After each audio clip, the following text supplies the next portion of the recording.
Hello everyone, welcome to learn sure. इस video में आप लोगों के साथ डिस्कस करूंगा आपके जितने भी डाउट हो गए हैं रिजल्ट आने के बाद। बहुत सारे डाउट है, सबके डाउट लूंगा मैं, सबके ऊपर अपना ओपिनियन दूंगा और आपको बताऊंगा कि मेरे हिसाब से क्या आपके लिए बेटर है और क्या आपको करना चाहिए। But before I start let me discuss with you cut off. दोबारा से एक बार कट ऑफ डिसाइड कर लेते हैं, सॉरी डिस्कस कर लेते हैं कट ऑफ के बारे में। जनरल की आपको पता है 82.25 गई है, जो कि 120 में से आप सबको पता है 120 में से कट ऑफ गई है। अगर मैं आपको बताऊं डिस्ट्रिक्ट कोर्ट की जो कट ऑफ गई थी, डिस्ट्रिक्ट कोर्ट की जो इससे पहले एग्जाम हुआ था, डिस्ट्रिक्ट कोर्ट की कट ऑफ इससे ऊपर गई थी। पहली चीज़ मैं आपको बताता हूँ, डिस्ट्रिक्ट कोर्ट की कट ऑफ इससे बहुत ऊपर गई थी। तो जिनको ये लग रहा है ना कि कट ऑफ ज़्यादा निकल गई, तो मैं बताता हूँ कट ऑफ ज़्यादा बिल्कुल भी नहीं गई, बिल्कुल ठीक कट ऑफ गई है। क्योंकि डिस्ट्रिक्ट कोर्ट की आप कट ऑफ की मेरी वीडियो देखोगे आपको पता लग जाएगी कितनी ज़्यादा कट ऑफ गई हुई है डिस्ट्रिक्ट कोर्ट की। ठीक है, और सीटें इससे ज़्यादा थी। तो पॉइंट मेरा यहाँ पे ये है, और वहाँ पर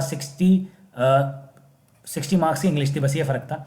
लेकिन फिर भी मैं बोलूँगा कि कट ऑफ बिल्कुल ठीक गई है, कट ऑफ ज़्यादा नहीं गई। जिनको लग रहा है कि बहुत ज़्यादा चलेगी, तो आपके स्कोर ही कम है, आपने मेहनत कम की है इसलिए स्कोर कम है आपका, लेकिन कट ऑफ ज़्यादा नहीं गई है। अगर लेवल देखा जाए एग्जाम का, लेवल भी ईजी था, ज़्यादा टफ नहीं था। तो the level of the exam was very not very easy but easy, मैं वो कहूँगा उसको। ठीक है, EWS की कट ऑफ गई 74, OBC NCL की 75.5, SC की गई 70.5, ST की गई 54.25 और एक्स सर्विसमैन की गई 54। अगर आपके स्कोर इतने हैं या फिर इससे ज़्यादा है तो आप डिस्क्रिप्टिव की तैयारी करने लग जाइए आज से ही, पहली चीज़। ठीक है, इसके अलावा देखिए मैंने प्रिडिक्ट की थी कट ऑफ, याद कीजिए मैंने एक वीडियो बनाई थी, मैंने आपको प्रिडिक्शन दी थी कि कौन सा स्कोर बेस्ट रहेगा। तो मैंने आपको बताया था टोटल, अगर आपका टोटल स्कोर 80 से 98 है या 80 to 98 है तो आप गुड स्कोर है आपका। क्या स्कोर था? Good attempt. और मैंने बोला था आपका बेस्ट अटेम्प्ट है, आपका शॉर्ट सिलेक्शन हो जाएगा कि अगर आपका स्कोर 95 से प्लस है। ये मैंने दो कट ऑफ रखी थी, तो 80 कट ऑफ मैंने आपको बोली थी, मिनिमम तो 80 ही गई है जनरल की, बस दो नंबर थोड़ी सी क्या हुई, लेकिन मैंने लिखा है 80 से 98, तो यही कट ऑफ गई है। तो बहुत सारे बच्चे बोले सर 80 तो जा ही नहीं सकती, लगभग 90 जाएगी, 95 जाएगी, तो ऐसा कुछ नहीं होता गाइज। कट ऑफ गई है 82, माई प्रिडिक्शन वॉज 80 to 98। ठीक है, तो ध्यान रखिएगा कट ऑफ उतनी ही गई है, तो सीरियसली ले लीजिए, आपसे डिस्क्रिप्टिव टू की तैयारी करने लग जाइए। तो ये तो थी कट ऑफ। अब बच्चों के मैं डाउट ले लेता हूँ, क्या क्या डाउट थे और क्या क्या प्रॉब्लम रही है उन बच्चों को। सबसे पहला डाउट बच्चों का ये आ रहा है कि सर इन्होंने रिजल्ट तो अनाउंस कर दिया लेकिन उन्होंने ऑफिशियल आंसर की नहीं दी। याद कीजिए मैंने वीडियो बना रहा था आपके लिए, हालांकि मैंने वो वीडियो डिलीट करी बिकॉज बच्चों के ऐसे कमेंट आने लग गए थे। बच्चे बोले कि सर ऐसे थोड़ी होता है, आंसर की लास्ट टाइम भी आया था, अब भी आएगा, आप बेवकूफ़ बना रहे हो, ये सब वो सब। तो देखिए सबसे पहली चीज़ मैं आपको बताता हूँ कि आंसर की कोर्ट के एग्जाम में कई बार ऐसा देखा है कि कोर्ट का एग्जाम कभी तो दे देता है आंसर की और कभी देता नहीं, मोस्टली नहीं देता है। अगर मैं आपकी पिछले एग्जाम डिस्ट्रिक्ट कोर्ट की बात करूँ, Delhi district court of Delhi की बात करूँ, जिसकी अभी ज्वाइनिंग आने वाली है बच्चों की जे की, उसके अंदर उन्होंने आंसर की नहीं अनाउंस की थी।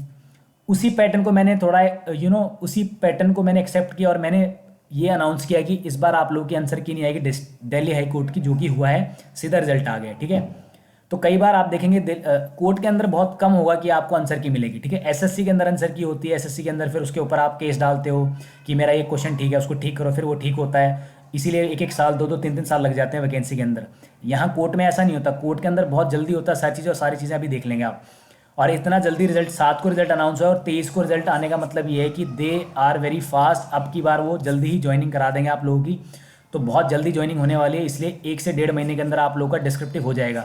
तो जो बच्चे तैयारी कर रहे हैं वेल एंड गुड है, जो तैयारी नहीं कर रहे उनको मेरी एडवाइस है सीरियसली दो चीज़ें करें, टाइपिंग की तैयारी 7 लाख लग जाए और डिस्क्रिप्टिव की तैयारी, तभी आपका पेपर होगा। तो आंसर की नहीं आने वाली, मैं आपको बताता हूँ आंसर की नहीं आएगी, वेट ना कीजिए। अब आंसर की तब आती है जब आपका पहले आंसर की आती है फिर रिजल्ट आता है। उन्होंने रिजल्ट पहले अनाउंस किया तो आंसर की आपकी नहीं आएगी, पहली चीज़। मैं ये चीज़ पहले से बता रहा था आपको। और मेरी आपको पर्सनल एडवाइस ये है कि आप सिर्फ टीयर 2 की तैयारी ना करें, साथ साथ टीयर 3 की भी तैयारी करें, जो कि आप लोगों का डिस्क्रिप्टिव है, सॉरी टाइपिंग है, और जो कि सिर्फ क्वालिफाइंग है। लेकिन मोस्टली बच्चे, जितने बच्चे क्वालिफाई करेंगे ना, बहुत खुश हो रहे हैं, मैं भी बहुत खुश हो रहा हूँ आप लोगों को देखकर, लेकिन मैं भी खुश हूँ, मेरा भी क्लियर हुआ है। लेकिन मेरी प्रॉब्लम ये है कि आप लोग टीयर 3 को सीरियसली ले, अगर आप टीयर 3 को सीरियसली नहीं लेंगे तो आप लोग फेल हो जाएंगे। मैं प्रिडिक्ट कर रहा हूँ 50 से 60% आप में से जिनका टीयर 1 क्लियर हो गया वो टाइपिंग में फेल हो जाएंगे अगर वो प्रैक्टिस नहीं करेंगे। तो इसलिए टाइपिंग की प्रैक्टिस करने लग जाइए। ठीक है, और अब इस गोल को, बात को हमेशा ध्यान रखिए, गोल को अचीव ना हो जाए तब तक रुकना नहीं है आप लोगों को। मतलब क्या है, टाइपिंग डेली करनी है, डिस्क्रिप्टिव की तैयारी करनी है। अब देखिए एक डाउट और आ रहा है बच्चों का कि सर RTI लगा देते हैं, हम RTI लगा देते हैं और उससे हमारा, हम चाहते हैं कि हमारी आंसर की अनाउंस की जाए और हम आंसर की अपनी देखना चाहते हैं। आप RTI लगाओगे, हो सकता है कि आपका आंसर की वो शो कर दें और आपके आंसर की वो आपका रिजल्ट भी शो कर दें। लेकिन एक चीज़ मैं बताता हूँ, जिसके मान लो 79 स्कोर आया है जनरल कैटेगरी से और उसकी कट ऑफ है 82.25।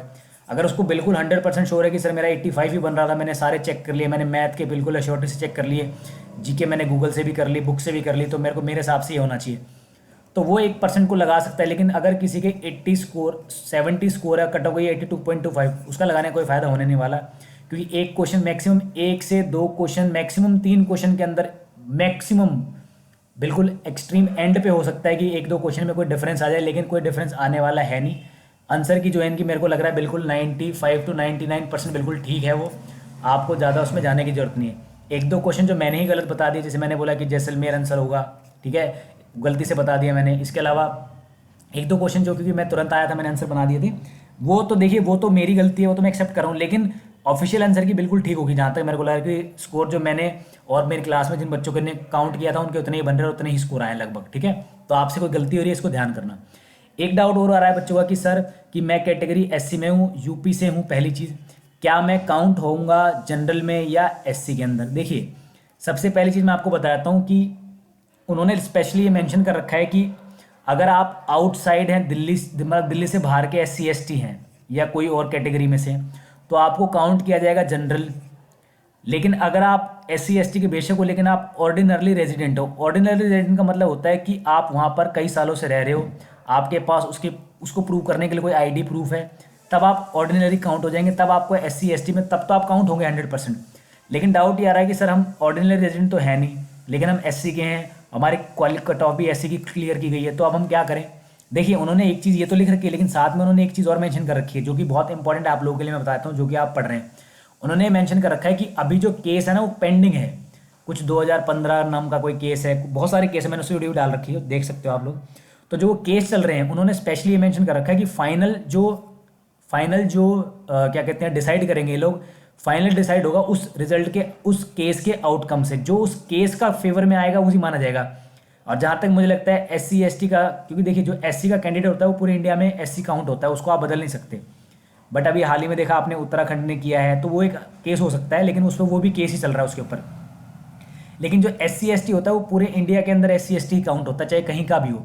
तो जहाँ तक मुझे लगता है कि ये केस आपके फेवर में आएगा, तो आपको डिस्क्रिप्टिव 2 की तैयारी करनी चाहिए सीरियसली होकर, और उसके लिए टारगेट करना ही चाहिए। आपको ये नहीं सोचना चाहिए कि हम अदर स्टेट्स हैं तो शायद ना हो, क्योंकि फाइनल आउटकम अभी आई नहीं है, और फाइनल आउटकम आपके फेवर में तो आ सकती है, और अगर आपके फेवर में आ गई और आप तैयारी नहीं करोगे फिर आपको दुख होगा। तो इसलिए मेरी एडवाइस ये है कि कैटेगरी आपकी कोई भी अगर आपने क्वालिफाई कर लिया तो सीरियसली तैयारी कीजिए उसकी, ठीक है। तो ये तो हो गया डाउट। एक डाउट और आ रहा है कि सर मान लो कि मैं ओबीसी से हूँ, लेकिन मैं ओबीसी बिहार से हूँ, ठीक है, और मेरी कट ऑफ हो गई है, क्या मैं दिल्ली में काउंट होगा। नॉर्मल वही क्वेश्चन, देखिए कट ऑफ अगर आपकी मान लो आप ओबीसी से हैं और आपने जनरल कट ऑफ भी निकाल दी और ओबीसी भी निकाल दी है, अभी के लिए आप ओबीसी के अंदर ही है, अभी के लिए आप ओबीसी के अंदर है, लेकिन क्योंकि इसके स्कोर काउंट होने वाले हैं नहीं, अगले के स्कोर काउंट होंगे, तो वहाँ पर अगर आपकी कट ऑफ ज़्यादा बनती है तो शायद नहीं 100% आपको जनरल कैटेगरी में दे दिया जाएगा। अगर आपकी कट ऑफ जनरल निकाली तो आपको सीट मिलेगी जनरल की।